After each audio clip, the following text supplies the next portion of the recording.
JJ, how poor was Real Madrid against Arsenal in the second leg? I mean, I think it's hugely disappointing, but I think it's also disappointing given sort of how much, kind of build-up there was. There was almost this expectation that Real Madrid would do what Real Madrid do best and sort of come back and, snatch the tie away from Arsenal.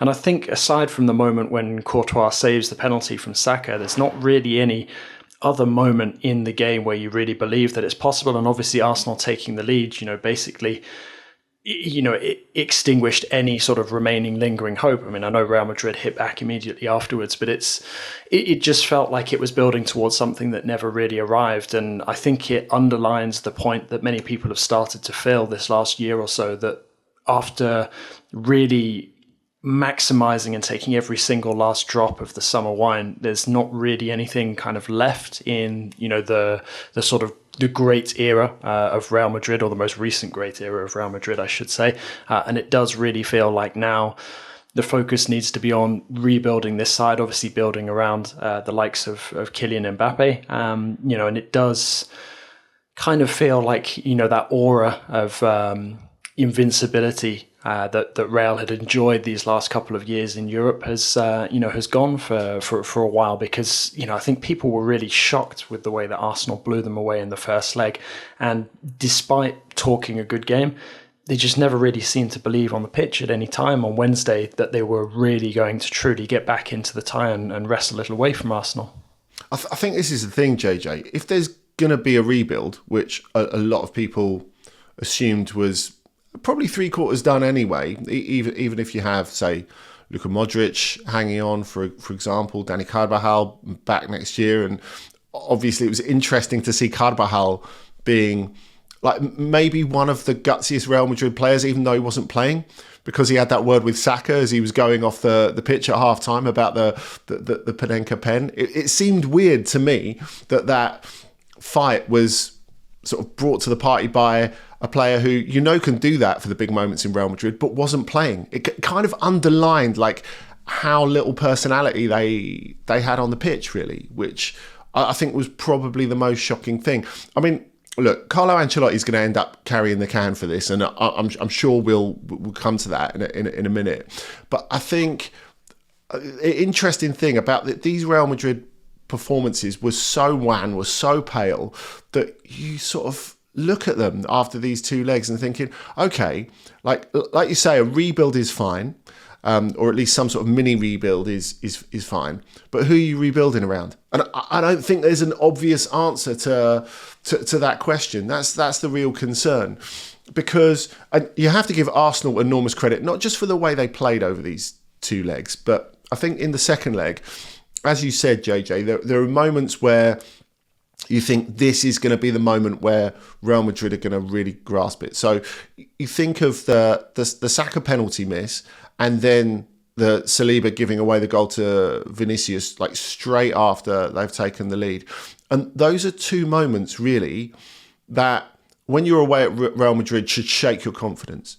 And I think that Arsenal gave them a life on those two occasions and yet managed to recompose themselves is of enormous credit to Arteta and Arsenal. But on the other hand, you've got to kind of ask yourself, why were Real Madrid not able to grab those moments? And they never seem to not only have the belief, as you say, they don't really seem to have the wit to do it as well. I mean, it's a funny thing because it seems like a different lifetime that Martin Odegaard played there. And it is really. And, he's not been in the greatest form this season. I think it's fair to say, obviously stymied a little bit by injury. But I don't know about you guys. I sat there thinking they could really do with a midfield player of that sort of wit.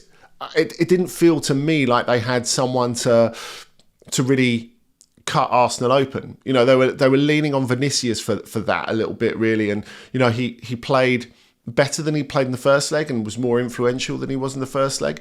But Arsenal were never in trouble, I didn't think. And even in the first half, you think all the efforts at goal, even if Real Madrid have the ball, all the efforts at goal are really Arsenal's. Courtois is the busy one. What you're saying then is there's a Toni Kroos-shaped hole in Real Madrid's midfield. There is, totally, because I think it's a really interesting thing how this season, JJ, Dani Ceballos, who I think is probably a long way from a lot of people's idea of a Real Madrid player. As we said last week, he's become important again because he is the closest to being able to replicate what Kroos can do. And that's it. Do I think he's the level of a great Real Madrid side starter? No, I don't think he is. But I think he's the best that they have at the moment to do that job, which kind of underlines where they're lacking. And so, like I said, I think we should talk about the fact that Ancelotti will probably pick up the bill for this, but I get the impression that there might be one or two big players who do as well. Well, before we get to Ancelotti, listeners will be wondering how. How can this Real Madrid team, who seem to have all the in fact more than all the players that they need, have some of the world's best players who are being touted as better than anything we've ever seen before? Kylian Mbappe, yes, but also Jude Bellingham, also Vinicius Jr. They even brought on, and I felt sorry for him actually, young Edric, the Brazilian player afterwards, and he seemed to be lost in the field, and he's supposed to be one of the great up-and-coming young players of all time. How, JJ, how can a team that is so well fitted out in terms of players, let alone the coach, how can they have the two chances that Andy mentioned were mistakes by Arsenal, either Saka missing a penalty or Vinicius Jr. taking the ball off Saliba. But they didn't seem to create any chances of themselves. How can that be? Because I think they've overlooked a critical element really in sort of rebuilding this team for their next sort of great period of what we assume at some point in the future will probably be European dominance again. And I think they focus too much on the attack. Obviously, they've got the pieces there, but they don't have sort of the full kind of team. Certainly not in midfield, as we've already touched upon with Andy. And I don't think that they're infallible in defence either. They've had some sort of key absences over the last year or so, notably David Alaba. I know that he's been sort of coming back, towards fitness in the last couple of months, but it's a long time to have been out, especially, at his age, despite being a player of such great quality. And I do feel that this Real Madrid side is quite unbalanced, and it doesn't matter who you are as a coach. Carlo Ancelotti is the most elite of the elite.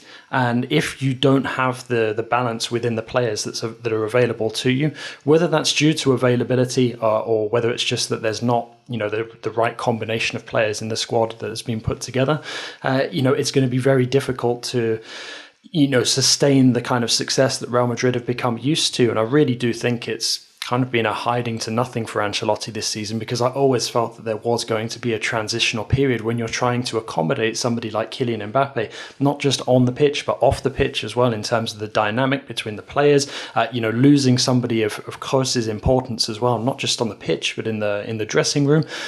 I think it's been a huge challenge. And you look at some of the real big star names who have spent a long time out, through injury and unavailability.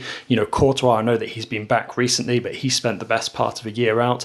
You've had Militao, who's sort of been on and off and obviously is injured again, unfortunately. These are some big absences for Real Madrid. And when you take them out, the chemistry really does suffer. And I think, we're seeing now, it's almost like a second coming of the kind of Galacticos project in terms of the attackers. And we know that ultimately, the Galacticos, despite putting all of those world-class names on the pitch, it doesn't necessarily always work out. It looks fantastic on paper, but in reality, trying to get them to play and to have the right kind of balance to succeed in the way that Real Madrid have succeeded in the last couple of years, it's completely unrealistic, in my opinion.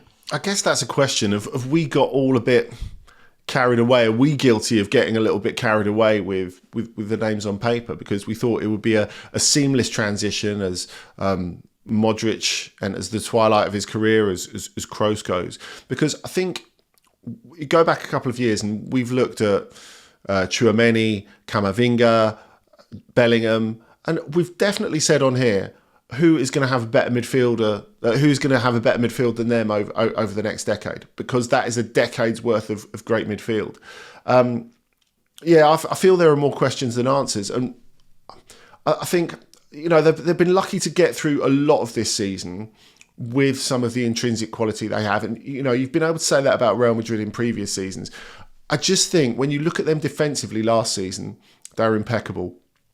This season, they've been all over the shop, particularly in the big games. These two against Arsenal, you look at the games against Barcelona as well, and it really underlines the fact that they're in development, not just in terms of squad, but in terms of ideas.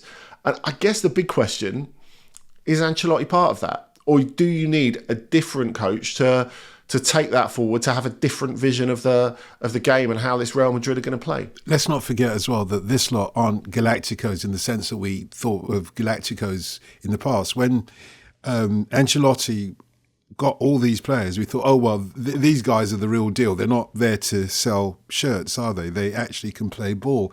Ancelotti then, I've never seen him so lost and perplexed. Not just him, the Real Madrid fans as well, JJ, that, you know, when the cameras spanned across the stands or, you know, the stadium to the spectators, I could see the Los Blancos fans just not being convinced either. And you would have thought, the way that we have the hype of Real Madrid is somehow they're going to find a way around this. Somehow Ancelotti is going to come up with something, even though they lost so convincingly in the first leg.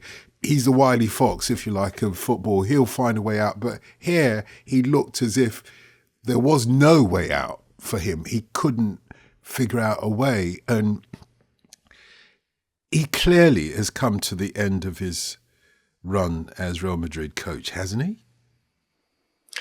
I think so, but I think we've known that for a while. I think the die has been cast, when there's been sort of speculation about his future.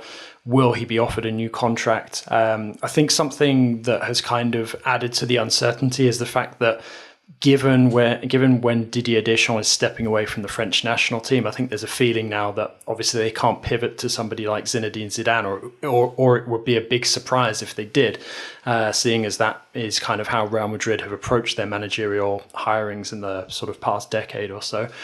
And I think it goes back to the point that we were discussing earlier where, you know, if Ancelotti can't make sense of the squad that he's got in front of him or the lack of balance in it, then, you know, who in world football really is going to be able to? I mean, to Andy's point, you know, if you're adding potentially somebody like a Trent Alexander-Arnold to that Real Madrid squad, when what Ancelotti really needs is sort of a left-sided Trent Alexander-Arnold, so, you know, an Alphonso Davies essentially. And obviously we know Davies, opted to extend with Bayern in the end, but he was linked heavily with Real Madrid for a while. And it just feels like the squad now for some time has been built over Ancelotti's head, and they've just expected Ancelotti to work miracles, sort of putting them into a tactical setup that makes sense when it's impossible to make sense of that. And sure, you know, Ancelotti, with all of his experience that he's accrued over decades of management at the top level, has enabled him to do that at times when he's had the right players available to him. But at this point, when the right players weren't available to him and key figures were missing, whether that's for their impact on the pitch or off it, ultimately it's kind of fallen apart. And I think now Real Madrid have sort of been exposed as, you know, almost having put too much faith this season in the likes of Mbappe, the likes of Vinicius Jr., when that sort of coexistence between them and Rodrygo as well, because let's not forget him, was always going to be very difficult to forge, and some might have argued impossible as well. So I think, you know, Ancelotti was essentially tasked with the impossible to some extent, because this squad, this group of players, just was not equipped, was not ready, for the levels of success that Real Madrid consistently demand season after season. I guess if I was going to pose a final question to you then, JJ, if Ancelotti's gone, my question is not, is Xabi Alonso the right guy? Because I think if you're talking about a more expansive form of football, if I was Trent Alexander-Arnold, I would love to play under Xabi Alonso at Real Madrid next season. But never mind whether Ancelotti's going, because I think we've answered that question. I think the answer is clear. If you're Xabi Alonso, does what happened over the last two games against Arsenal make you think twice about taking the job? Because he's always been really clear in his career so far, his young coaching career so far. He will make the move when he feels it's the right time to make the move, not when someone else feels it's the right time to make the move. And if he feels that this isn't the moment, he won't do it. Do you think he might be edging towards that? You think he might look at it and think, yeah, I don't think I'll get the time I want. And I don't think I'll get the results I want in the time I want. Yeah, I mean, I think there's definitely a temptation to say that. I mean, I think there are arguments for as well. I think when you're in a transitional period like this, I do think that there is an argument to suggest that perhaps, Alonso would probably have a stronger hand coming in now. He'd be able to ensure that the players that he doesn't necessarily see working for the future sort of, leave now, sort of, take an example like Luka Modric, and the speculation that he's not going to be handed a contract extension if Xabi Alonso, for example, didn't feel that he could work with someone like Modric, not necessarily, because of the player that he was, but sort of where he is at now and what he adds to the squad. You do feel like Xabi Alonso might have a much stronger argument now to make wholesale changes to the squad so that it is, he's able to be a bit more pragmatic with it than Ancelotti has been allowed to be. But I do also think that it's going to take somebody who really knows Real Madrid inside out, knows the institution. Obviously, Xabi Alonso has experience of that, but then you also have potentially candidates from within as well. I know that Raul has been sort of touted as a potential interim solution stepping up from youth level in the past, which obviously is how Zinedine Zidane ascended to being head coach before ultimately enjoying major success. Maybe that's a route that Real Madrid consider as well. But it does feel like Xabi Alonso, given his history with the club, where he's at in his managerial career right now, would be a very tempting option. But it is also quite clear that Xabi Alonso is being very intelligent, very prudent in his burgeoning managerial career so far. And if he feels like it's something that could potentially damage his reputation by taking the job too early, then it's something that he wouldn't necessarily go for. I mean, look at the emotional lure of Liverpool when he was linked with being potentially the successor to Jurgen Klopp, and he was able to resist then and stay level-headed.